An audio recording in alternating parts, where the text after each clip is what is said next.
Hello everyone, welcome back to our new video. दोस्तों, आज की इस वीडियो में हम बात करेंगे कल्याण ज्वेलर्स के बारे में। स्टॉक जो है अपने ऑल टाइम हाई से 28% का करेक्शन दिखा चुका है। आज के भी अगर करेक्शन को ऐड कर दिया जाए, कंटिन्यूअस सेलिंग देखने को मिल रही है। और यहाँ पे बहुत सारे कमेंट्स आ रहे हैं। कुछ लोगों का कहना है कि कल्याण ज्वेलर्स के स्टोर्स जो हैं खाली हैं, अकाउंटिंग में मैनिपुलेशन चल रहा है और कोई भी सेल्स हो नहीं रही है, सिर्फ प्रॉफिट एंड लॉस दिखाई पड़ रहे हैं। इसके अलावा एक अकाउंटिंग का और इशू आया और उसमें ये पाया गया है कि इनके बुक्स में एयरक्राफ्ट पाए गए थे। तो हेलीकॉप्टर पाए गए थे, एक्चुअली एयरक्राफ्ट मतलब ठीक है, हेलीकॉप्टर चॉपर पाए गए थे उनके बुक्स में। तो उसको लेकर के भी एक कॉरपोरेट गवर्नेंस का इशू सामने आया कल्याण ज्वेलर्स को लेकर के। और उसके लिए ये सर जो है न्यूज़ चैनल में आए, इंटरव्यू दिया और काफ़ी प्रॉमिसिंग वहाँ पे इंटरव्यू देखने को मिला, जिसमें यहाँ पे इनका ये कहना था कि हाँ, वो बुक्स में चॉपर ज़रूर थे, लेकिन आज की डेट में इंडिया में ट्रैवलिंग इज़ सो ईज़ी कि अब वो हेलीकॉप्टर और चॉपर की ज़रूरत नहीं है। That is been sold off और बहुत जल्द वो बुक से हट जाएगा।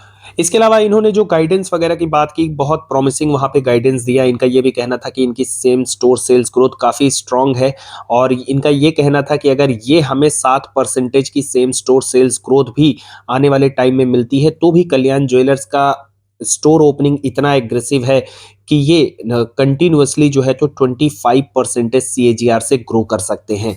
तो बहुत ही सॉलिड कमेंट्री यहाँ पे इनकी तरफ से देखने को मिली और इन सब के बावजूद भी स्टॉक में कंटिन्यूअसली फॉल देखने को मिल रहा है। और ये फिलहाल स्टॉक जो है अपने 200 डेमा के नीचे ट्रेड कर रहा है, which is a bearish signal. Video में आगे बढ़ने से पहले डिस्क्लेमर देना काफी ज्यादा जरूरी है कि कल्याण ज्वेलर्स मैं ऑलरेडी अपने पोर्टफोलियो में होल्ड कर रहा हूं और इस स्टॉक में मैं आगे क्या करने वाला हूं वो वीडियो के अंत में बात करेंगे। लेकिन बात करते हैं पहले कि इस स्टॉक में चल क्या रहा है। इस इंटरव्यू देने के बाद भी स्टॉक प्राइस में ये करेक्शन थम नहीं रहा था, तो उसके मैनेजमेंट ने एक अर्जेंट मीटिंग बुलाई और उस अर्जेंट मीटिंग के कुछ डिस्कशन पॉइंट्स थे जो मैं आप लोगों के सामने रखना चाह रहा हूं। इंपॉर्टेंट पॉइंट, सबसे पहला तो यहाँ पे उनका ये कहना, उन्होंने ये क्लेरिफिकेशन दिया कि आगे कोई भी एयरक्राफ्ट बाई करने का कोई भी प्लान नहीं है। इनका ये कहना है कि ये इन्होंने अपने बुक्स में हमेशा हाई स्टैंडर्ड्स को मेंटेन किया है और ऑडिटर्स का यहाँ पे जो क्वालिटी रही है वो हाई मेंटेन रही है and there is no corporate governance issue. इसके अलावा आईटी रेड की भी र्यूमर आई, तो उसको उन्होंने सिरे से खारिज कर दिया है कि ऐसा कोई भी इशू नहीं है। इसके अलावा नए टर्म्स को जो फिलहाल यहाँ पे न्यू कॉन्ट्रैक्ट के एग्रीमेंट्स हैं फ्रेंचाइजी वाले, उसको उन्होंने अपडेट दिया है कि यहाँ पे एक मेजर चेंज किया गया है। इसके पहले कल्याण ज्वेलर्स क्या करता था कि जो भी फ्रेंचाइजी के साथ एग्रीमेंट करता था उसमें फ्रेंचाइजी जो है कैपेक्स यहाँ पर कैपेक्स जो है वो कल्याण ज्वेलर्स किया करता था और फ्रेंचाइजी जो है वो इन्वेंट्री को परचेज करने में पैसा लगाता था। लेकिन अब जो है नए एग्रीमेंट के हिसाब से दोनों कैपेक्स और इन्वेंट्री जो है वो फ्रेंचाइजी ही करेगा। कल्याण ज्वेलर्स उनमें उनसे जो है रॉयल्टी लेगा।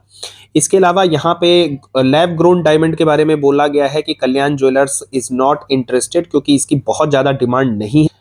एंड द इम्पॉर्टेंट थिंग कि यहाँ पे इनका पहला टारगेट है डेट का रिपेमेंट करना और जैसे ही डेट रिपेमेंट हो जाएगा उसके बाद कल्याण ज्वेलर्स जो है बाई बैक के बारे में विचार करें। इसके बाद यहाँ पे एक और र्यूमर रहा है एफआईआर अगेंस्ट द प्रमोटर्स। तो यहाँ पे मैनेजमेंट का कहना है कि no received any FIR against the company और द प्रमोटर। तो यहाँ पे कंपनी और प्रमोटर के ऊपर कोई भी एफआईआर का केस नहीं है।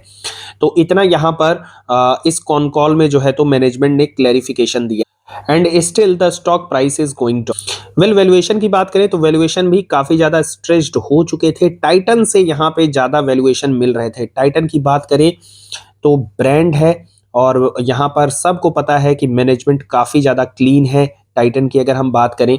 और कल्याण ज्वेलर्स जो है एक हाई ग्रोथ यहाँ पे स्टॉक निकल के सामने आ रहा था, इसलिए उसको वैल्यूएशन जो है टाइटन से ज्यादा मिली। लेकिन जब मैनेजमेंट पर दाग लगने शुरू हो गए तो यहाँ पे वो वैल्यूएशन जो है क्रैश होते हुए देखने को मिल रहा। Now how I am seeing this stock, तो यहाँ पे 28% का correction, I think this is an opportunity. क्योंकि जैसा कि कॉन कॉल में बातें हुई है, मुझे जहां तक लग रहा है कि काफी हद तक मैनेजमेंट यहाँ पे सही है। ठीक है, एक आध हेलीकॉप्टर रहा होगा पहले कभी बुक्स में, बट मैनेजमेंट इज रिट्रेटिंग कि they are not planning to buy any chopper और हेलीकॉप्टर। और जहां तक इसको कॉर्पोरेट गवर्नेंस से जोड़ने का सवाल है तो मुझे लगता नहीं कि इसको जोड़ा जा सकता है, क्योंकि देखिए कंपनी में बड़े बड़े की मैनेजियल पर्सन को भी गाड़ियां मिलती हैं, दे यूज इट। हो सकता है कि यहाँ पर चॉपर और हेलीकॉप्टर पहले कभी लिया गया रहा हो फॉर द पर्सनल यूज या फिर एडवर्टाइजमेंट के लिए, या फिर कभी मतलब होता है सेलिब्रिटीज वगैरह के लिए एडवर्टाइजमेंट के लिए आपको लेना है, उनको मुंबई से कहीं जाके प्रमोशन कराना है, तो उस केस के लिए भी हो सकता है कि हेलीकॉप्टर लिया गया हो और उसको यूज किया गया हो। तो इन सब चीजों के लिए भी यूज किया जा सकता है। इसके अलावा ऐसा कुछ मैं कॉर्पोरेट गवर्नेंस का इशू समझ नहीं रहा हूं कि जहां पे ये कंपनी का पैसा प्रमोटर अपनी जेब में डाल रहे हो। That is the big corporate governance issue.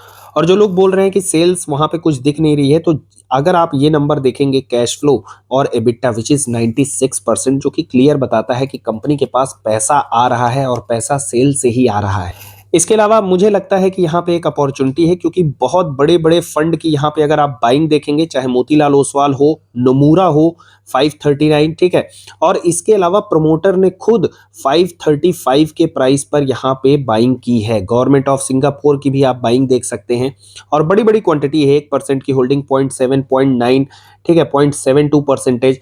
तो I think this is an opportunity, और मैंने यहाँ पे कुछ क्वांटिटी ऐड की है। ऐड करने के पीछे का यहाँ पे रीजन मैं आपको एक्सप्लेन कर देता हूँ। देखिए, चीजें सब कुछ क्लीन लग रही हैं, लेकिन बुक्स में और पर्दे के पीछे हो सकता है कि कहानी डिफरेंट हो। बट ये जो कैपिटल है मेरा, आई एम बिलीविंग कि this is a free of cost, क्योंकि रिसेंटली मेरे को एक आईपीओ लगा था एचएनआई कैटेगरी में, और वहां नियरली मैंने 120 के राउंड का प्रॉफिट बनाया था, 1,20,000। तो आई एम एक्सपेक्टिंग कि दिस मनी इज माई, एक तरीके से कल्याण ज्वेलर्स में मतलब मैं इसको एक अजम्पशन अज्यूम कर सकता हूं कि ये मेरे पास फ्री का पैसा है और मैं इसको रिस्क फ्री यहाँ पे होल्ड कर सकता हूँ। एक छोटा सा रिस्क मैंने यहाँ पे लिया है, एक छोटी सी क्वांटिटी ऐड की है, जो कि मेरे रिस्क को बहुत ज़्यादा बढ़ाता नहीं है, बहुत कम है ये रिस्क। तो पोर्टफोलियो के साइज को देखते हुए ये रिस्क कोई बहुत बड़ा अमाउंट नहीं है, बहुत छोटा अमाउंट है, और ये अमाउंट जो है कैपिटल, मैं यूँ समझ रहा हूँ कि एक तरीके से फ्री का है, क्योंकि मेरा सिर्फ प्रॉफिट अब इस स्टॉक में इन्वेस्टेड है। तो इस साइकोलॉजी के साथ मैं यहाँ पर एक छोटा सा और इस बाई ऑन डिप की अपॉर्चुनिटी को फायदा उठा रहा हूं। लेकिन हाँ, इसके अलावा अगर स्टॉक में और ज्यादा डिप होता है तो मैं इसको सिर्फ होल्ड करने वाला हूं, फर्दर यहाँ पे और कोई बाइंग नहीं करूंगा। लेकिन हाँ, अगर चीजें क्लीन रही, नंबर सही आते रहे, कैश फ्लो कंपनी का अगर बढ़ता रहा, जिस तरीके से कंपनी रेवेन्यू में ग्रोथ दिखा रही है 40% का, प्रॉफिट में 40% का, तो आई डोंट थिंक कि यहाँ से ये प्राइस नेक्स्ट दिवाली तक 2x भी हो सकता है। अगेन डिस्क्लेमर देना चाह रहा हूं, मैं अपने छोटे रिस्क के साथ यहाँ पे चल रहा हूं, कोई भी बाय या सेल की रिकमेंडेशन नहीं है। मैं सही भी हो सकता हूं और गलत भी हो सकता हूं, क्योंकि मार्केट में सही और गलत दोनों की प्रोबेबिलिटी बराबर होती है। तो this is what I have concluded from their con call, और जैसा मेरा जो रिसर्च है, जैसी जो मेरी इन्फॉर्मेशन है, उसके हिसाब से मैंने सारी चीजें आप लोगों के साथ शेयर की है। वीडियो का कंटेंट अगर आपको अच्छा लगा हो, hit the like button. And आप लोग इस शेयर में क्या कर रहे हैं? Are you holding this stock और सेलिंग और फाइंडिंग इट एन अपॉर्चुनिटी? तो आप इस अपॉर्चुनिटी में क्या बाइंग कर रहे हैं? Do let me know in the comments, and do not forget to share and subscribe the channel. Thanks for watching the video.